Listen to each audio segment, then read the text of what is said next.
Commission of India जो है उनको सस्पेंड करना पड़ा, और वो पटियाले के एसएसपी जो है वो उसको भी समस्या आ रही है, क्योंकि वो जब उनकी बात लीक हुई थी कि कैसे अपोजिशन को जो उसको जो है आगे लेके जाना, लोगों को तो आज थी कि ये डेमोक्रेसी को ग्राउंड रूट पे लेके जाएंगे, ग्रास रूट पे लेके जाएंगे, इन्होंने उसकी जड़ा काटनी शुरू कर दी।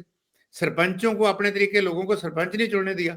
तो मेरा इसीलिए मैं कह रहा हूँ, जब ऐसा वर्तारा चलता है, तो जब आपके जमीन जो है, जब पांव है जमीन पे नहीं होते पॉलिटिकल, तो फिर कुछ भी हो सकता है, किसी टाइम भी हो सकता है।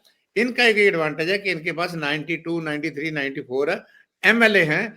बीजेपी के लिए इतने लोगों को तोड़ना शायद उनको भी पॉलिटिकली जो प्रॉफिटेबल नहीं होगा, क्योंकि उनके अपने 2-3 लोग हैं, तो इसलिए वो करेंगे जरूर। इसका मतलब है कि बीजेपी अपने काम पे है और वो कोशिश करेगी ताकि आने वाले समय में कोई ना कोई ऐसा माहौल खड़ा किया जाए ताकि वो जिसको बोलते हैं ना पॉलिटिकली रेलेवेंट प्लेयर बन जाए। और हम सबको पता है जब बीजेपी किसी स्टेट में पॉलिटिकली रेलेवेंट प्लेयर बनती है तो वहां खेला हो जाता है। तो BJP is in search of a big खेला in the state of Punjab. आखिरी सवाल शेख साहब, आपने बड़ी इंपॉर्टेंट बात कही, तो ये खेला का मतलब क्या? जैसे अब क्या छोटी छोटी पार्टियां बनेंगी, वो टूट जाएगा? और सिख समुदाय का कितना झुकाव है बीजेपी की तरफ, या खाली जो बीजेपी कोशिश कर रही है कि हिंदू समुदाय का वोट लें? क्या सिख समुदाय का भी कुछ झुकाव हुआ है? और जो पंथिक वोट जिसको माना जाता था अकाली दल का वोटर है, वो भी टूट के बीजेपी की तरफ आ रहा है, या कांग्रेस से वोट आ रहा है? ऐसा भी कुछ देखने को मिल रहा है क्या? पंजाब का ना वोटिंग बिहेवियर आप देखिए, ये जो पंथक इशू है वो पर्सनल हो जाते हैं, इमोशनल इशू हैं, रिलीजियस के पास इशू हैं। हिंदू सिख वाला इशू यहाँ नहीं है, नहीं है। जात पात वाला भी इशू नहीं है। ये पंजाब की थॉस है, ये पंजाब की स्ट्रेंथ है, ये पंजाब की हिस्ट्री का हिस्सा है। मुद्दों की बात करते हैं, पर राजनीति तो मुद्दे किसके साथ जोड़ेंगे? आगे आगे आपको कोई उसका अल्टरनेटिव दिखाई देता कि नहीं देता?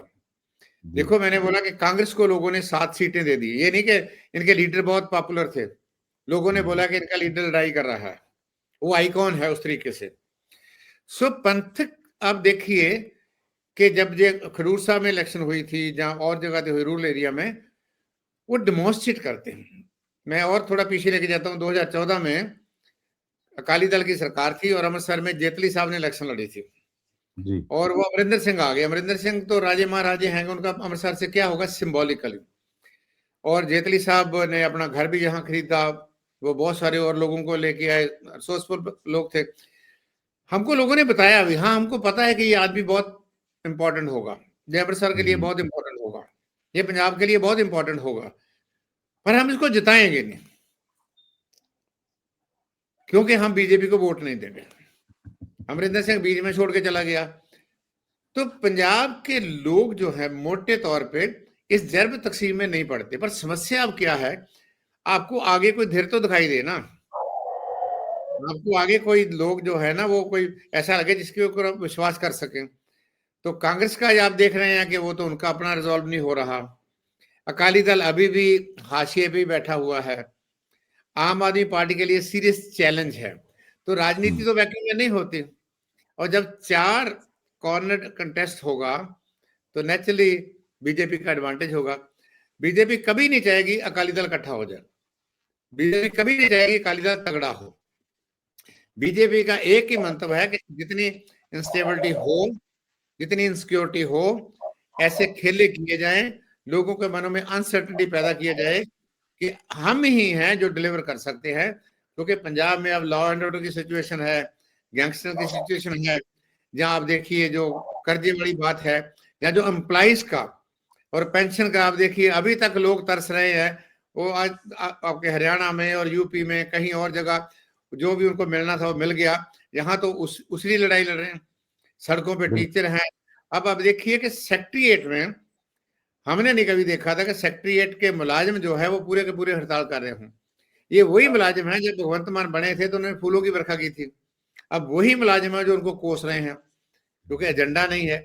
तो इस कॉन्टेक्स्ट में बीजेपी चाहेगी जितनी अनसर्टेनिटी हो, जितनी इंस्टेबिलिटी हो, जितनी क्योस हो, जितनी ऐसे बातें बने, ताकि कहीं ना कहीं उनके और एजेंडे भी हैं।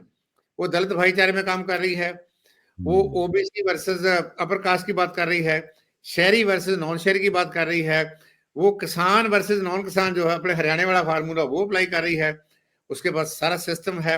अब देखिए अमरिंदर सिंह ने थोड़ी देर पहले बोला था, 10-15 दिन पहले, कि कांग्रेस में तो कहीं भी सोनिया गांधी जी को मिल लेते थे और वो राहुल गांधी जी को मिल लेते थे अब और नहीं मिलता। बात बोली थी। तो अब देखिए कि उनको ईडी का नोटिस भी उस तरीके से आ गया, अब कहाँ जाओगे उस तरीके से। तो आम आदमी पार्टी के जो विधायक हैं, इस जमाने में कोई भी पाक साफ तो होता नहीं है, तो ये टिकने वाले नहीं है। किसी समय में आके वो they must be waiting for an appropriate time, right time, बिल्कुल। किसी भी समय में आके भैया ये देखो, इसको स्ट्रोक मारो, तो आप ये खेला खेलिए। खेल बिल्कुल। बस आपने सही जिक्र किया अमरिंदर सिंह का। सर वो ईडी का समन उनको आ गया तो क्या जेल भी जा सकते हैं क्या? बीजेपी उनको जेल भेज देगी? नहीं, जेल भेजेगी, अब उनको खत्म करके रख दिया पॉलिटिकली, फैमिली उस साइड में चलेगी। और अब देखिए ना, किरदार देखिए अब ओवरऑल क्या हो रहा है। ये राजे महाराजे पॉलिटिकल लीडर, ये तो सिस्टम का हिस्सा है, सभी एक जैसे हैं, विचारधारा नहीं रही। ए पार्टी बी से, जिनकी विचारधारा थी वो हाशिए में चल गई, लेफ्ट पार्टी थी, सब अल्टरनेट पार्टी थी, वो हाशिए पे चली गई। आज तो लोग लड़ रहे हैं ना सिस्टम के खिलाफ। आज जो स्ट्राइक हुई थी वो मुद्दों की स्ट्राइक थी, वो आम लोगों की स्ट्राइक थी, सभी पॉलिटिकल पार्टियों की तरफ थी। तो इसलिए अमरिंदर सिंह को वो तो छोड़ेंगे तो नहीं उस तरीके से, और उनको डराने के लिए तो बहुत अच्छा है, उनको बुलाएंगे।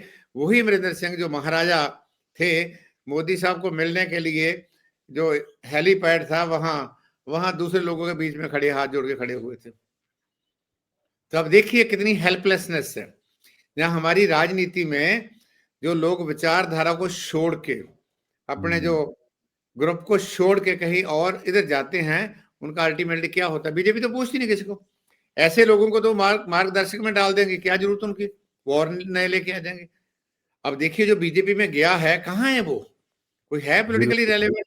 जाखड़ साहब को इसलिए लेके है कि जाखड़ साहब का एक इतिहास भी है और वैसे भी उस फ्रेमवर्क में फिट बैठते हैं, अपील भी उनकी है, इसलिए रेलेवेंट है। और कितने लोग बीजेपी में गए, अभी वो जगमीत सिंह बराड़ साहब गए थे, अब देखिए वो कहाँ है इस समय में, और बहुत सारे लोग गए थे, वो कहाँ है इस समय में। तो पॉइंट ये है कि बीजेपी एक बहुत बड़ा समुंदर है, या बीजेपी के पास बहुत बड़ा मॉल है, तो जो सामान जिसको चाहिए, तो कुल्फी चाहिए किसी को चॉकलेट चाहिए, वो तो दे देंगे, पर अगर वो केक मांगेगा तो फिर बोलेंगे नहीं भैया, केक वाले तो लोग और हैं। मतलब ये है बैंकरप्सी। बहुत अनफॉर्चुनेट पार्ट ये है कि हम उस बहाने पे पहुंच गए हैं कि यहाँ ये लोग सब कुछ होने के बावजूद भी इतनी हिम्मत हार चुके हैं, और हमारी इस राजनीति ने बड़े बड़े कद वाले लोगों को, बड़े बड़े जो फाइटर थे, उनको हेल्पलेस और हेल्पलेस कर दिया। बिल्कुल ठीक कह रहे हैं, बिल्कुल सही बात आपने बोली। ये बात तो बड़ी इंपॉर्टेंट आपने बोली है। तो बहुत बहुत धन्यवाद आपका शेखों साहब, आप हमारे साथ जुड़े और तफसील से बहुत महत्वपूर्ण मुद्दों पर हमने बातचीत की। Thank you very much sir, बहुत बहुत धन्यवाद।